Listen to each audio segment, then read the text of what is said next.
professor ele não consegue enxergar o aluno nosso. Agora, o aluno nosso precisa muito mais do professor do que do conteúdo dele.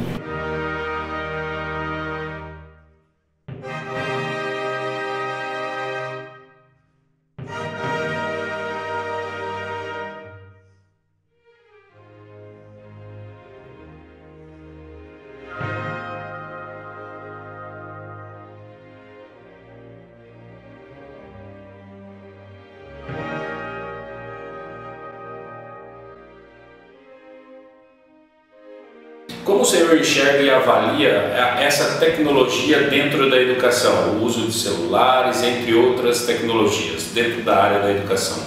Bom, a tecnologia dentro da área da educação é uma ferramenta importante, né? Mas tem que saber ser utilizada. Então nós temos aí, você tem disponibilidade de informação, muita informação, né? Às vezes a qualidade dessa informação ela é um tanto quanto duvidosa, então o discernimento aí é bastante importante. Eu acredito, e aí é uma visão minha, que o principal ele ocorre dentro da sala de aula. Eu acredito que muitas pessoas elas não estão preparadas para esse ensino à distância. O que eu acredito muito mais é numa educação híbrida, que utiliza tecnologias, que utiliza a distância, mas também tem um trabalho presencial. Ok. Professor, tem um dado que saiu e foi publicado aí por uma pesquisa do IBGE e que muito me entristece, que é com relação ao analfabetismo. Uma pesquisa que apontou aí 11 milhões de analfabetos ainda em pleno século XXI. Evidentemente que existem tipos de analfabetismo, aquele analfabetismo que a gente poderia dizer completo, né, que é o fato da pessoa não saber ler e escrever, e o analfabetismo funcional, que a pessoa funciona para algumas questões, mas não para outras. O senhor não fica triste quando vê uma informação dessa, 11 milhões de analfabetos no Brasil? Bom, como professor, qualquer número relacionado a analfabetismo preocupa, entristece, né? Eu dei uma olhada nessa pesquisa também, né, e vi que uma grande parte aí desse número tem mais de 40 anos, né? Provavelmente esse número vem a diminuir, né, porque hoje em dia muito mais crianças têm acesso à educação, acesso à escola. Mas tem uma coisa que me preocupa, né, que é o analfabetismo funcional. Isso é preocupante, porque esse camarada, esse indivíduo, ele foi para a escola, só que ele sabe ler, sabe escrever e fica só nisso. Então, às vezes, dentro desse número de analfabetos, esse camarada não aparece. Só que é muito preocupante isso daí, né? E já envolve outras questões, a gente fala de educação dentro de uma escola, mas existe a educação da família também, a formação familiar, a índole da pessoa, né? A educação é a base, então, né? É a base. Então, provavelmente esse número vai diminuir, mas o que me preocupa é o analfabeto funcional, e também não é só ter educação, a gente precisa discutir também a qualidade dessa educação. Eu vi um outro dado, uma outra pesquisa interessante, que para o Brasil chegar no patamar dos países desenvolvidos em matéria de leitura, de produção escrita, nessa questão, ele levaria aí, em média 260 anos. Isso é alarmante, não? Não, muito alarmante, mas muito mesmo, né? Eu vejo uma dificuldade grande de fazer as pessoas lerem. Eu vejo pelos meus filhos, né? A gente tem que negociar para ler lá livro e tal, né? Então, olha, vamos negociar aqui, né? Você tem que ler um livro por mês, um livro a cada 2 meses, né? E assim você começa, né, a criar o hábito da leitura e você começa a entender começa a entender as coisas melhores. Tem o meu orientador de doutorado, uma pessoa fantástica, ele sempre falava para mim, quando eu perguntava alguma coisa para ele: você leu? Quem lê sabe. Então eu falo isso para os alunos: você leu? Quem lê sabe. né?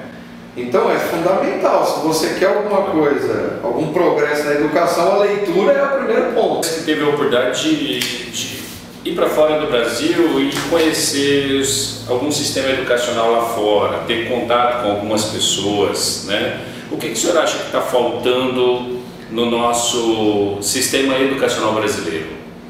Bom, eu tive a oportunidade, né, acho que foi o ano passado ou ano retrasado, a gente foi para Austin, né? Na verdade eu fui participar de um congresso lá com uma comitiva do Centro Paula Souza, né? O que eu vi lá assim que me deixou assim, nossa, impressionado. Primeiro é uma certa objetividade.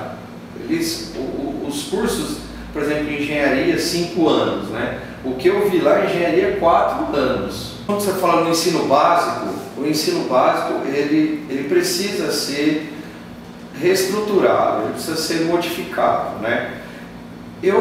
Como eu não trabalho nessa parte, né, do ensino básico público principalmente, então eu não sei quais são as reais dificuldades, porque eu não estou lá no dia a dia.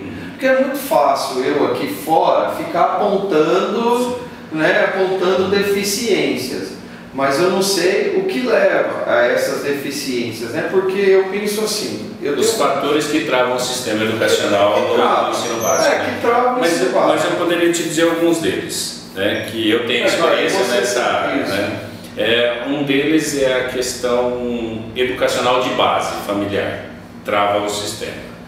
Outro é a questão da desmotivação. O aluno que vem, normalmente ele não consegue encontrar um sentido para a educação.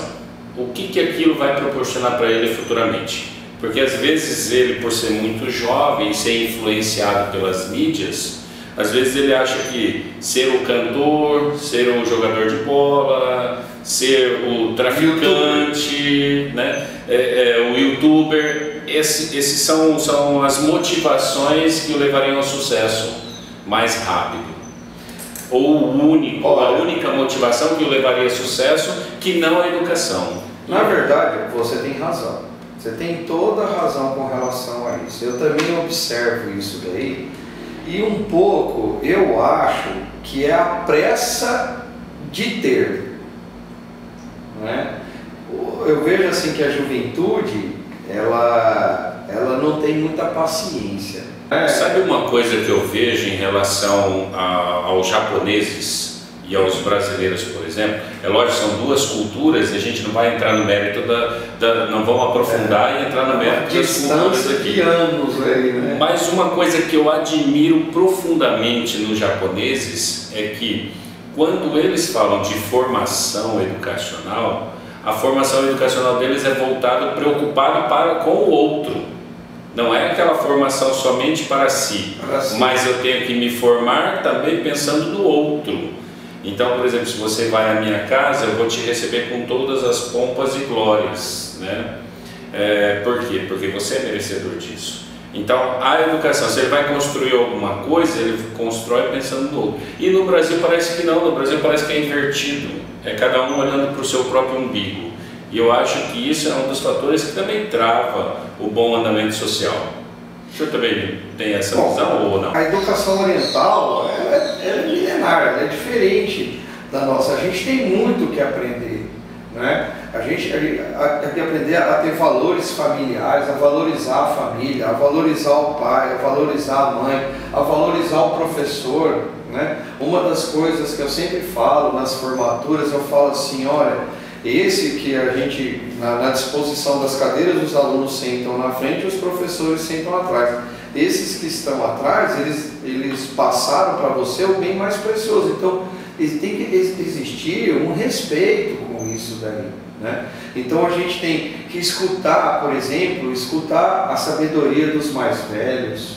Eu acredito muito. Tem uma coisa, que eu acho, que a FATEC, ao longo desses 10 anos, eu observo, nós tivemos muitos casos de alunos que foram o primeiro de uma família a ter uma educação superior, a ter uma formação superior.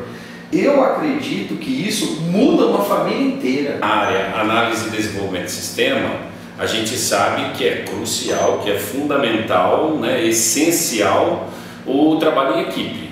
Porque às vezes o profissional ele é extremamente preparado para fazer uma programação, né, aquilo que foi solicitado, mas quando coloca o pessoal numa mesa para fazer um brainstorm, parece que o negócio pega fogo.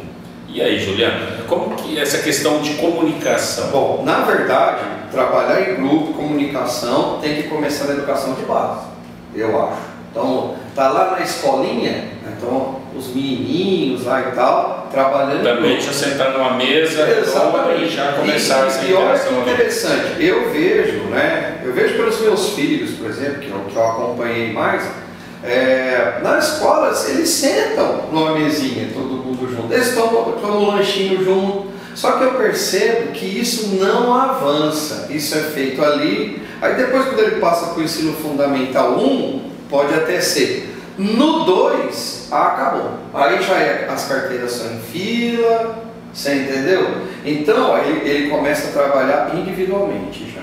Eu já vi projetos de escola que hoje trabalham com carteira que eles ficam em 3. Isso, exatamente. Então, aí as escolas, elas já estão mudando isso daí. Por quê? Procurando trabalhar mais em conjunto, né? Mas isso são poucas escolas. A primeira é uma coisa, trabalhar em grupo não quer dizer que você tem que ter amizade com ninguém. Também exige uma maturidade por parte do indivíduo para aceitar a opinião contrária. Exato. Então, é isso que eu quero dizer, né? Trabalhar em grupo não quer dizer que eu tenho que ser amigo do grupo. É trabalho. Nós vamos discutir ali trabalho. A gente não está discutindo relações pessoais. Isso é um trabalho. Então, o que? Nós estamos unindo forças em prol de um objetivo. O senhor se considera um leitor? E que tipos de livros o senhor costuma ler? Bom, eu já li mais, né? Eu gosto, né? Até o livro que eu estou lendo agora chama-se O Homem Mais Inteligente do Mundo, né? E eu não leio somente, muito pelo contrário do que as pessoas acham, acho que eu só leio livro de física e leio livro de engenharia elétrica, né? Não. É a sua formação. Que é a minha formação. Na verdade, depois, quando eu assumi a gestão da FATEC, eu percebi que eu precisava de mais, né? Então, eu fui fazer uma MBA em gerenciamento de projetos.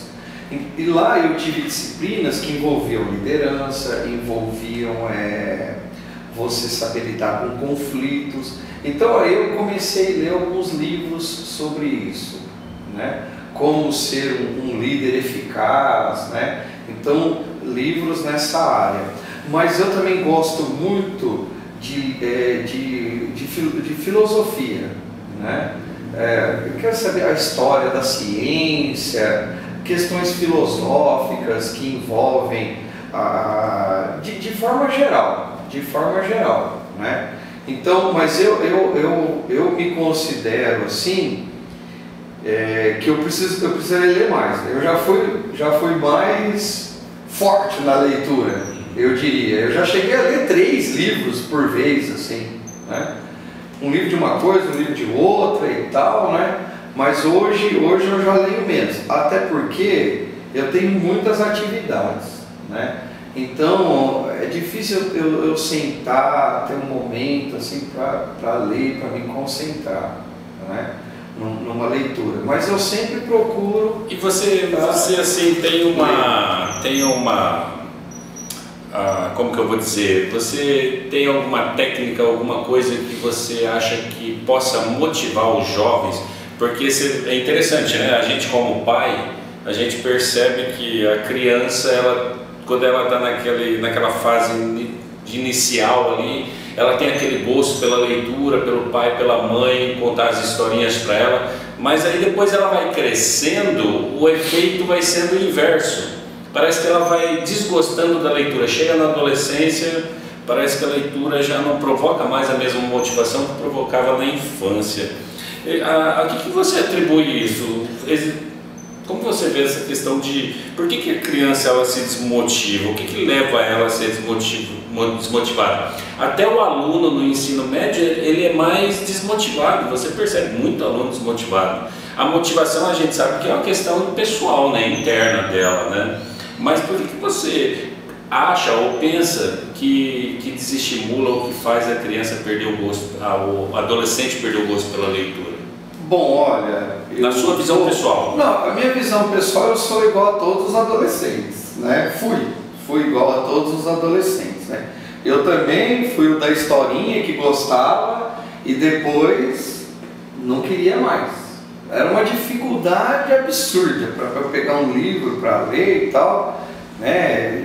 Minha mãe que é professora, pedagoga, né? Ela tinha que usar meios pouco ortodoxos para fazer eu ler o livro, viu?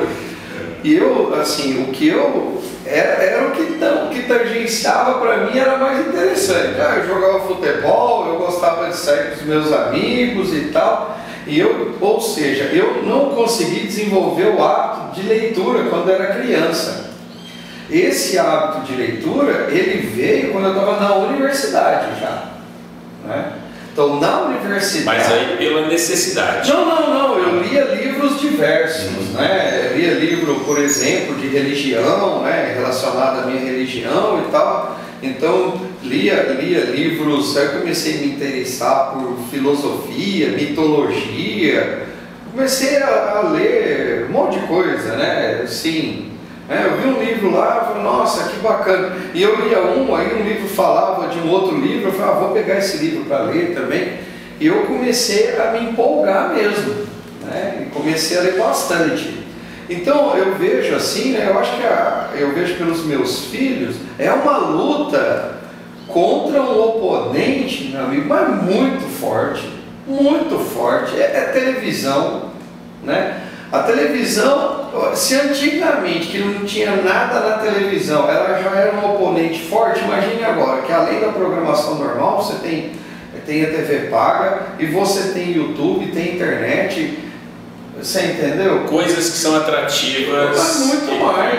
Mas muito mais. Para você desenvolver o hábito de leitura numa criança agora, é um desafio, eu acredito, eu vejo pelos meus filhos, é um desafio. Só que tem um detalhe, né? São coisas atrativas, mas elas são coisas atrativas que despertam a passividade, o aprendizado passivo e conforto.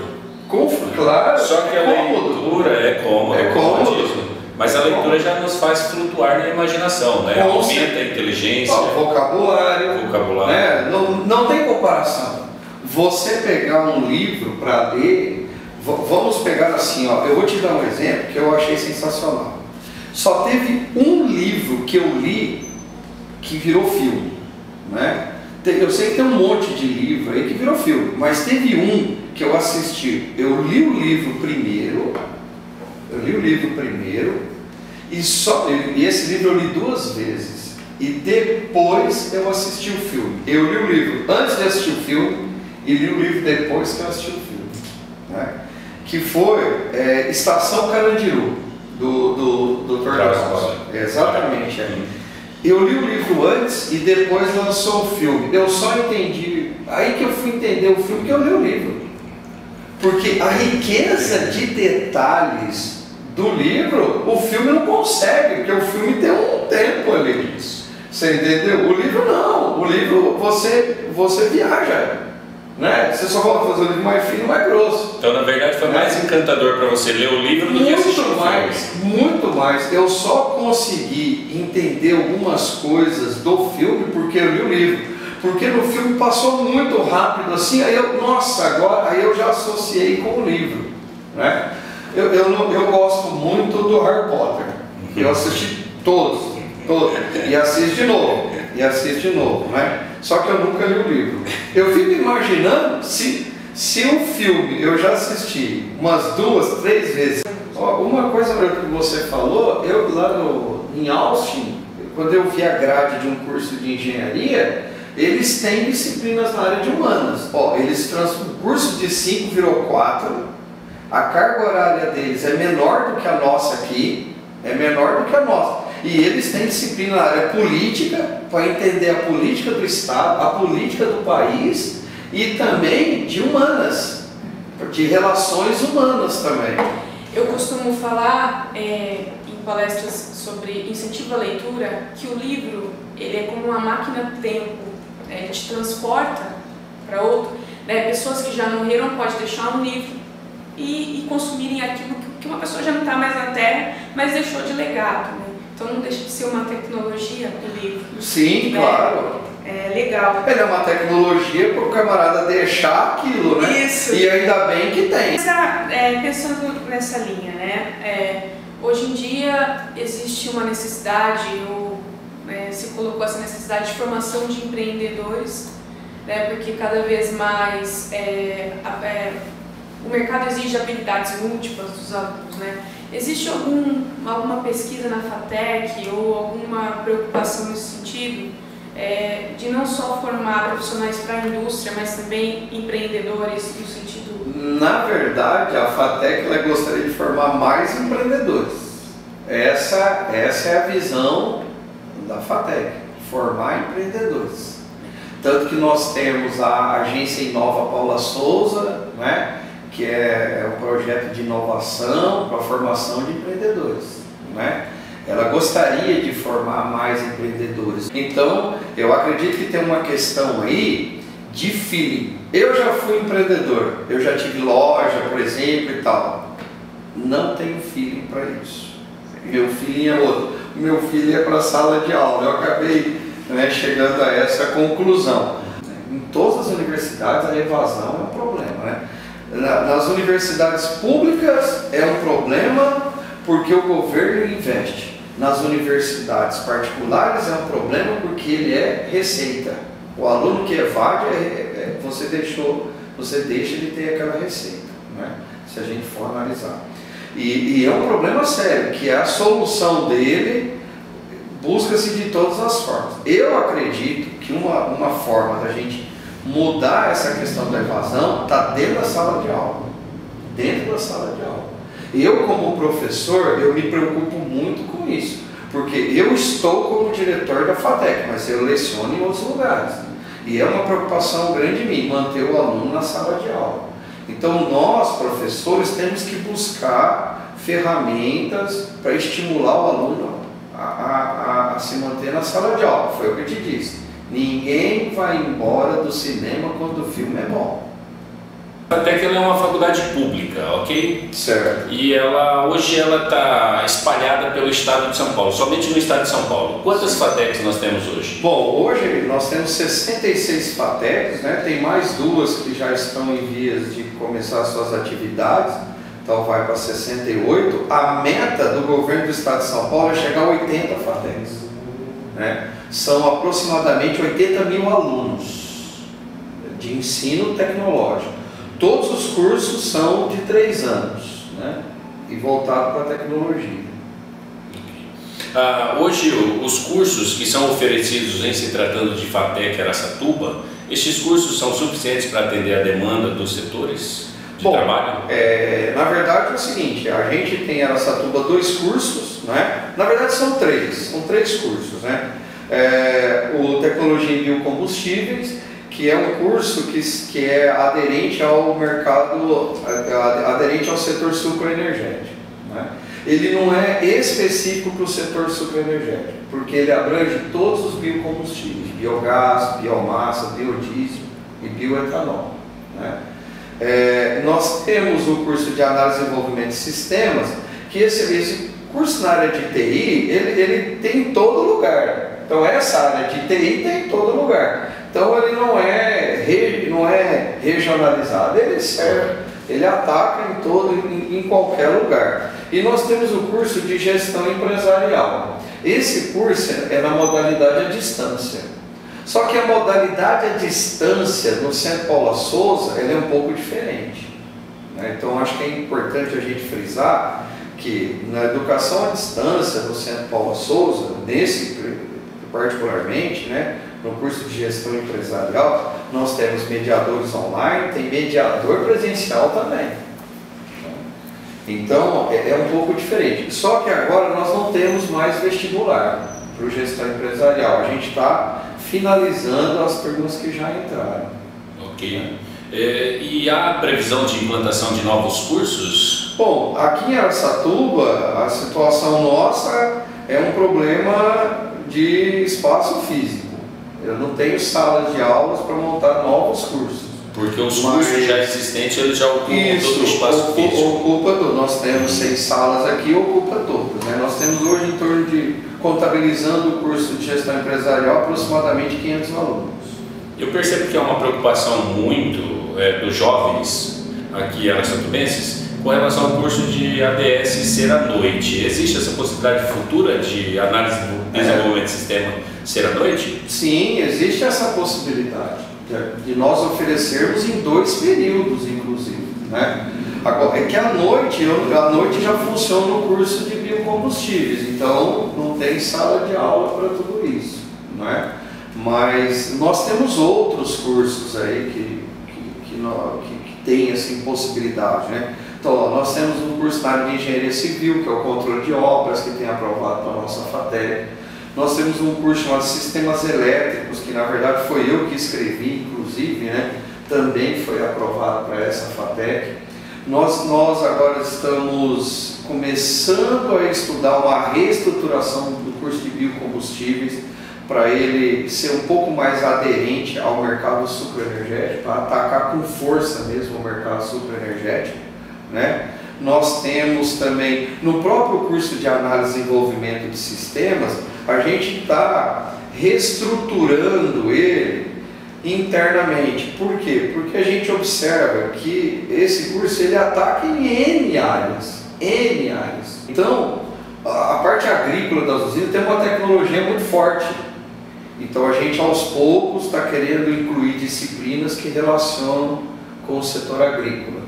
Né? E também com o setor industrial, no que tange, por exemplo, a supervisório, né? São programas de controle, de produção em fábrica, que controlam máquinas também, entrando dentro da parte de automação. Então existe uma preocupação muito grande, minha, né? da gente ir mudando esses cursos. Os cursos têm que ser dinâmicos, as coisas vão mudando, são cursos de tecnologia, as tecnologias mudam. Evidentemente a gente tem um pouco de dificuldade de efetuar essas mudanças, porque tem toda uma burocracia que envolve isso. Né? E isso acaba demandando um pouco mais de tempo para que as ideias, o planejamento entrem em execução. Exatamente. Né? Que a ação efetiva se demora. Né? Professor, o que o senhor considera como ponto principal para o aluno ter uma boa formação acadêmica? Bom, primeiro a FATEC em si, vou falar da FATEC, que a gente está passando por uma reestruturação na forma de concepção de cursos. Então, primeira coisa é que a gente está buscando conceber os cursos a partir da necessidade que o mercado de trabalho tem. Né? Então as disciplinas, né, já são de acordo com as necessidades do mercado. O aluno, evidentemente, ele é o principal dessa história. Né? Então, você oferece um curso que seja aderente com o que o mercado de trabalho busca. Né? Então, a formação acadêmica, ela exige toda uma estrutura para que o aluno tenha todas as possibilidades para ele fazer a parte dele. Né? Então, você tem um curso, os docentes são atualizados, os docentes interagem com o mercado de trabalho, né? Os docentes sabem o que o mercado de trabalho, o mercado de trabalho quer do aluno, né? E depois você tem a própria estrutura, né? De equipamentos, de laboratório, tudo para que o aluno tenha todas as condições para ele estudar. Então aí ele vai em busca, vai fazer a parte dele. Então a estrutura física existe, a preparação do corpo docente existe, agora o que falta é o aluno fazer a parte dele. Eu não digo que falta, né? Eu digo que o aluno ele precisa amadurecer um pouco mais, né? Porque se a gente for observar bem, o aluno também entra muito jovem, na universidade, né? Então aí tem uns que se adaptam rápido e já engrenam, né, nessa grande máquina. E alguns, né, ainda ficam com aqueles vícios lá do ensino médio. Exato. Né? Porque e outros são pessoas, são todos diferentes, né? Então existe também outras questões de como você tratar todos eles. Como é que você dá uma aula para 40 alunos, sendo que cada um tem as suas individualidades? As diferenças. É um pouco complicado. Então o aluno também faz a parte dele, o professor faz a parte dele. Eu acho que aí no final você tem uma formação acadêmica adequada. A instituição FATEC em si, então, ela está preparada para essa boa formação? Claro. Da parte da FATEC. Claro. A gente sempre busca, né? Nós fazemos reuniões com os professores, tentamos, sempre passar essa questão. Olha, o aluno tem que integrar com o mercado, não adianta nada a escola não pode estar distante daquilo que o aluno vai precisar fazer lá fora. Né? Agora me diz uma coisa, a FATEC, ela está comemorando 10 anos de Araçatuba. Que balanço nós podemos fazer destes 10 anos de FATEC Araçatuba? Porque eu sei que inclusive a FATEC ela tem algumas atividades que elas trazem retorno do social, né? O senhor poderia falar sobre isso? Desses 10 anos, eu estou aqui os 10, né? Mas como diretor eu assumi em 2014. Então uma das coisas que a gente fazia muito pouco, né, em outras gestões, e aí é por opção dos diretores mesmo, né, e que a gente acelerou, vamos dizer assim, porque como já tinha começado antes de eu entrar, então o que eu fiz foi acelerar. É o atendimento à comunidade, é trazer a comunidade para dentro dessa instituição, que é uma instituição pública. Então, infelizmente, nós não temos cursos nem vagas para todas as pessoas, né? O número de vagas, nós são 40 vagas por curso, né? Então, só ingressam 40 alunos, mas muitos prestam vestibular. Muitos prestam vestibular, mas infelizmente, né, só 40 pode entrar. E uma forma que nós encontramos também de trazer a comunidade para desfrutar do que a FATEC pode oferecer, foi a gente se aliar aos programas sociais do governo do Estado de São Paulo, de atendimento à comunidade, para cursos rápidos, cursos de formação rápida para que o cara ingresse rapidamente no mercado de trabalho. Então, ao longo desses 10 anos, a FATEC Araçatuba é a recordista de atendimento no estado de São Paulo, né? Então eu acho que isso daí foi um ganho que nós tivemos. E evidentemente, nesses 10 anos, todo semestre entram aproximadamente 80 alunos, 40 de manhã, 40 à noite, mas já entrou mais, já entrou à tarde também. Nós tínhamos o curso à tarde e depois, por uma questão do número baixo, né, de interessados, até mesmo por conta do período, né, então não teve mais vestibular à tarde. Mas ao longo desses 10 anos aí, muitas pessoas vieram estudar aqui, né, e a gente busca devolver, né, para a comunidade um profissional bem formado, né. Então nós tivemos mudanças estruturais ao longo desses 10 anos. O que eu gostaria muito e o que eu luto muito é para que a gente possa ampliar as nossas instalações, né? Eu só espero que não demore mais de 10 anos, né? Essa oferta de cursos. A oferta de curso, né? Atualmente a prefeitura, né, que a gente tem uma parceria muito boa, ela doou um prédio para o Centro Paula Souza. Então agora a gente está vendo como que a gente vai fazer, ou muda a ETEC para lá, ou muda a FATEC, né? Ou estende a FATEC para esse outro prédio. Inclusive, te interrompendo um minuto, me desculpe, é interessante notar que a sociedade ainda costuma confundir um pouco a ETEC com FATEC, né? Sim. E Até onde eu sei, a ETEC é ensino técnico, né, relativo a ensino médio, né? Isso. E a formação do ensino técnico, a duração é de 1 ano e meio. Isso. E a FATEC é a universidade, onde Isso. a duração dos cursos são até 3 anos. É isso mesmo? Não, todos os cursos são de 3 anos. Menos de 3 anos ainda não tem. 3 anos. Isso, então, a ETEC, é importante a gente esclarecer. A ETEC, os dois pertencem ao Centro Paula Souza, que é a autarquia do Estado que mantém tudo isso. Que é ligada à Secretaria de Desenvolvimento. Não é Secretaria de Educação, okay. É Secretaria de Desenvolvimento. A ETEC, ela oferece o ensino médio tradicional e o técnico, né? Então, e os cursos técnicos são de nível médio com duração de 1 ano e meio. A FATEC é só ensino superior, tecnológico, que é a formação de tecnólogo, né? Todos os cursos são de 3 anos, até então. Tem estudos para cursos de 2 anos, mas esses cursos são oferecidos em período integral.